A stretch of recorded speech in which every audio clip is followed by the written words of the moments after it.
you guys. So this is my 1990 Jeep Comanche. Really excited about this project. This is going to be like the first kind of in-depth build that I do, where I share everything. We'll see how it goes. New to this, so give it a shot. First order of business is getting this thing running right. So the head gasket seems to be blown. It runs good, but after 15-20 minutes of running, it builds pressure in the cooling system and burps out. I've tried a few different things to get it running right, and it's just not going to happen. So I'm going to pull the head off this thing today, and we're going to see what it needs.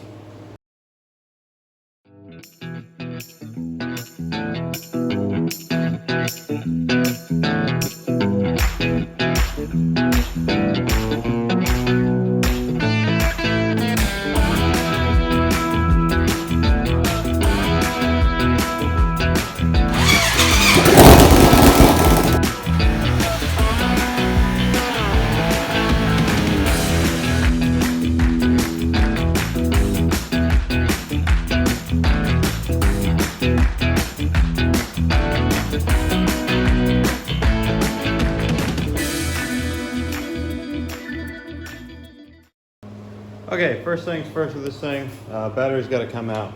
Anytime you're doing anything with a vehicle, taking it apart, messing with electrical components, just go ahead and remove that, and it'll give you some more room to work around.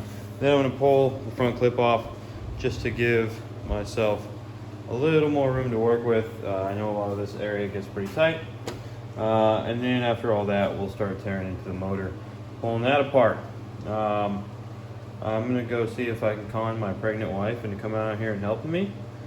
So this process goes a little faster, and hopefully we'll have the head out of this thing in a couple hours.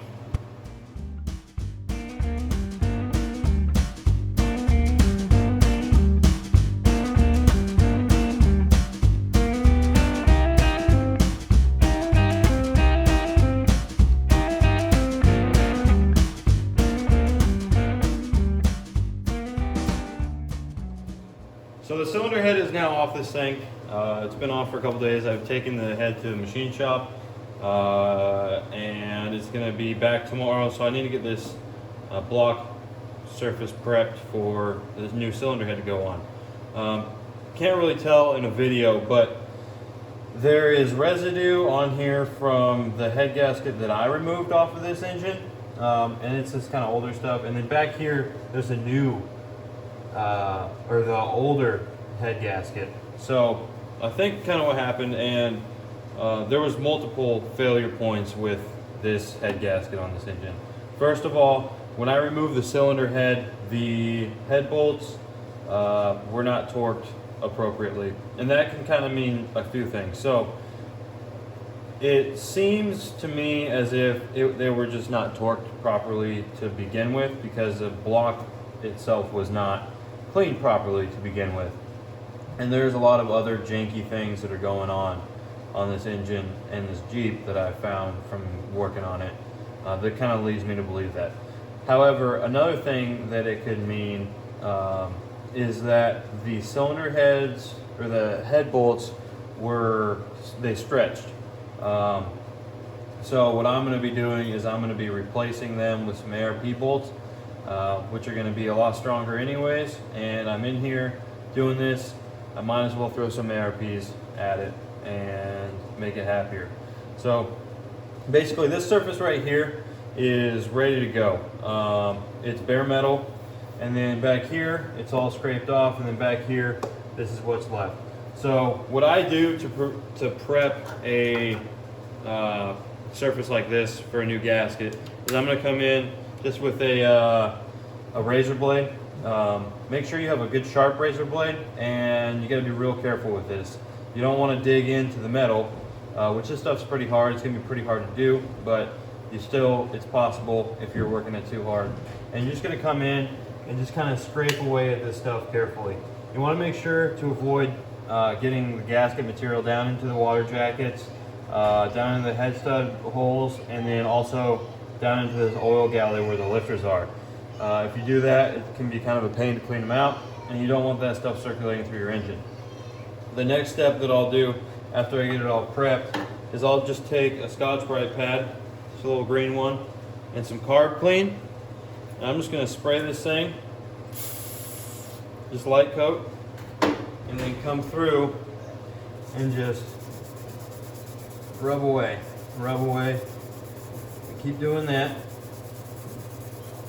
And you do it for a little while, then you come through with your just shop rag or towel or whatever, and you wipe the residue away. It takes a little bit of time, but it's really going to get you a nice clean surface, and you don't want to, this is one of those things you don't want to take any shortcuts on. Once you have this head on, it's not fun to pull it back off, and it can get expensive real quick. So I'll do a time-lapse video on it. I just figured I'd kind of stop and share what I got going on here and how I take care of or tackle situations like this.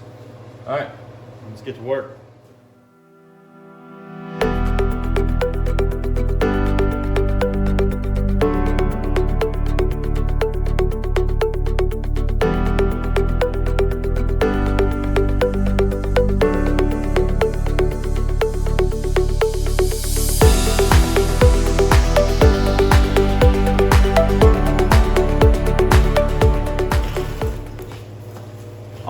What a day. So I got both my cylinder heads back today, and you may be wondering why I got both my cylinder heads back today. So it turns out the cylinder head that was on the engine was cracked, and when I got this Jeep, it came with another engine that has a gaping hole in the side of it. And at first it was kind of like one of those deals where you have to take the whole thing to get one thing, and so I took the whole thing, and it ended up working in my favor. So whenever you do a head gasket, you always want to have your cylinder head decked and have it checked for cracks. And how they do that is it's magnafluxing. There's a whole slew of videos on what magnafluxing is, but essentially it's a magnetic fine material that they kind of dust over the engine and then run a magnet across the engine, and as that comes across, it'll fill any cracks and make them look a lot bigger than they are. So basically what I got going on here is that crack right there between the number 3 and number 4 cylinder. Luckily I had this other head and I took a gamble with it, took it in. It was pretty warped, but they were able to save it. And so this is going to be the head that goes back onto the engine. Also, I got my swoopy ARP head studs wherever I put them. That will be going on. Well, I guess they're bolts, not studs. So if you have like the clips for your wiring harness, for your fuel rail that go along there, with these ARP head bolts, you won't be able to use that. I don't have that, so I don't really care. All right, the first thing I'm going to do, getting this head gasket back on, is I'm going to bring the number 1 cylinder to top dead center. The reason behind this is so when I start putting the rocker arms back in place, I can set this one to top dead center, then I can just kind of move down the line. I don't have to mess with this. So just a 3/4 inch socket. Give her the old rotate until it comes up.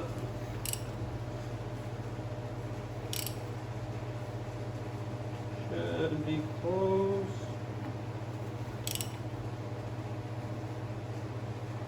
Right there.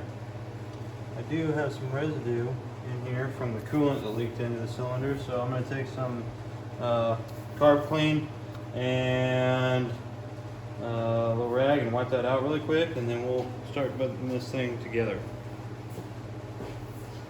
Alright, so I got this swoopy little Fel-Pro gasket kit. It's actually not what I was hoping for because it has a cork valve cover gasket, which was less than I was hoping for, but it does come with valve seal, stem seals. It comes with intake and exhaust manifold gasket. There's a valve cover gasket. The only thing that I wish it did come with is O-rings for the injectors. When I pull this, you don't have to pull your injectors out of the manifold. You can kind of lay all that stuff back. I chose to because I wanted to verify the condition of the injectors. And so whenever you do that, just make sure that if you're going to order it, you go get the O-rings. don't want to mess that up. Alright. Most of these are labeled top, right? You want to make sure you get the top on the top. I know people that have in the past, a really good friend of mine, put a bunch of money and a lot of work into redoing his head, and he ended up ruining the whole job and having to do it all over again. He actually ended up replacing the engine because it was easier than doing the head gasket, and it cost him another $900 on top of what he already had into it. So make sure you orient your head gasket right. Okay, so I got the ARP head studs here. I'll leave a part number in the description if you're looking for them. This is really, honestly, your only option. I think there's actually a couple other companies that do it, or that do make these head studs for these old Jeeps. But you can't go to AutoZone or O'Reilly's and grab a set of head bolts for them. They just don't make them. So ARP is kind of your only option, and it's really the best way to go. In here you got, I think, torque instructions, which is cool. Yep, you got torque instructions. That's pretty cool. 110 foot-pounds. Got a little sticker, so I can actually put a sticker on the back of this Jeep that it actually has. A warning. Yep, a warning. And then in here, you got your head bolts and lube, so you don't mess that up. Got some washers, all the funness. Right, so you'll notice you have bolts that are longer than the others. All right, so you got two different size bolts. That's obviously for a purpose if you've paid attention to what you've been doing. So the short bolts go on the passenger side, and the long bolts, they go on the driver's side. What you're going to want to do is take the long bolt, and you're going to put it in that back hole, before the back driver's side hole, before you put this head on. Otherwise that head is not, or you're not going to be able to get this head bolt in. So just make sure you do that before you put it in. And I noticed a burr right here that I'm going to remove so that it doesn't end up in my engine. Also, that was just for demonstration, so make sure you put the washers on and the assembly lube. Before I place this head on here, I'm going to take my air and I'm going to blow out all the cylinder holes just to make sure there's no debris in there so I don't get any false torque readings.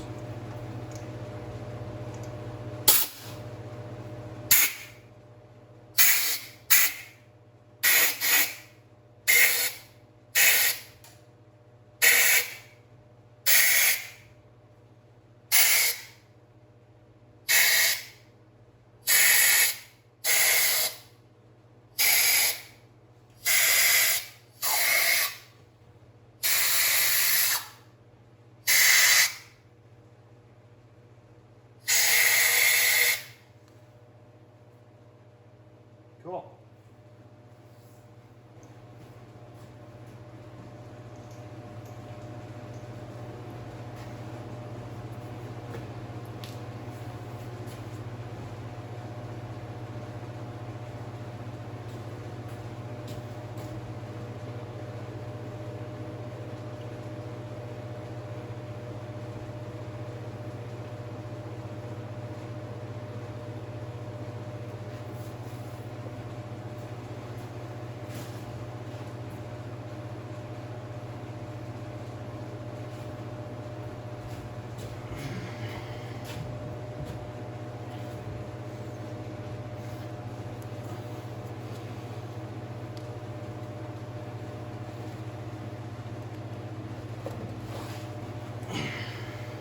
Okay, so the head's on. Sorry, I had to shut the camera off. When you put these on, so I have this back corner bolt in, and you don't want to drag the head across this thing at all, and I had to climb up in the engine bay to get this thing on right, and the camera was just in the way, so I just shut it off. Just be careful when you do that. It's a lot easier if you have two people.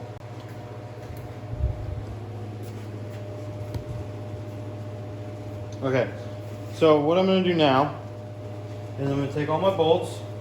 I got some anti-seize. I got all the washers.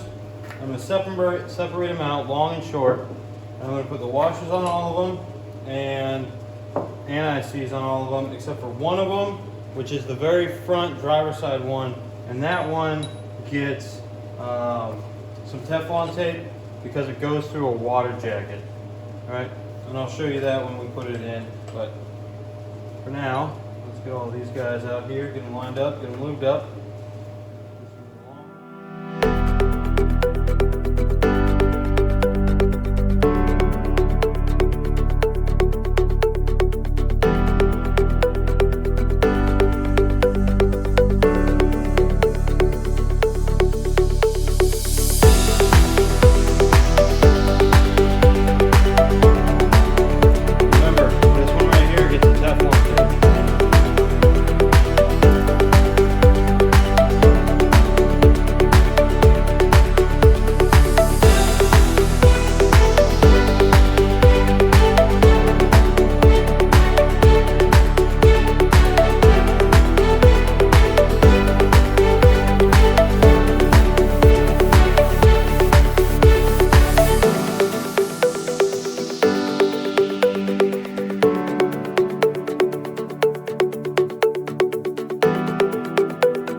Down now, so now what we're going to do, we're going to go through. I will leave a diagram of the torque pattern, but we're going to torque everything to 22 foot-pounds, and then we're going to go back through, torque everything to 45 foot-pounds, then we're going to recheck the 45, and then we're going to go to 110 foot-pounds on everything except for this front bolt. That's the one with the Teflon tape. We're going to take that one to 100 foot-pounds. All right? Before I put these manifolds in here, there's a very, very important little fella in here, right back here, this wire. This is your crank position sensor. If you don't have this hooked up, your car no worky. So what I'm going to do, I'm going to route it back behind, and I'm just going to zip tie it up here so that I know I don't lose it.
After wrestling the bear for a little bit, I got the intake manifold back on. So now what I'm going to do, I got all my push rods in order over here, and then I got my rocker arms in order. So first thing though is these have been sitting for a little bit in the garage while I've been waiting on getting my cylinder head back. So I'm going to rub them down, and then I'm going to wipe some oil on them, and I'm going to do the same thing with the rocker arms because I have been cutting metal in here, and I just want to make sure there's no metal on it.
ago, put about 60 miles on the truck, and since doing it, and it's done really well. When I first started the thing, it had a really hard time idling. It was running really rich. So after troubleshooting about everything under the sun, chasing the map, chasing vacuum, looking for leaks, testing fuel pressure, checking fuel injectors, checking throttle position, everything, O2 sensor. Turns out that I forgot to plug in the engine temp sensor that talks to the computer. So that was that problem. Once I plugged it in, runs great. Always do it once over. Lesson learned, I guess. But yeah, it runs really good. Looking forward to moving forward with this project, and I got some more stuff to come. Next up is going to be winterizing this thing. It gets really cold in Alaska here, like negative 60 sometimes, Fahrenheit that is. So that's going to be next. Got some new lights coming in. Going to build the bumper, a little lift kit. We'll make this thing real good. Bring it back to life. Thanks for watching.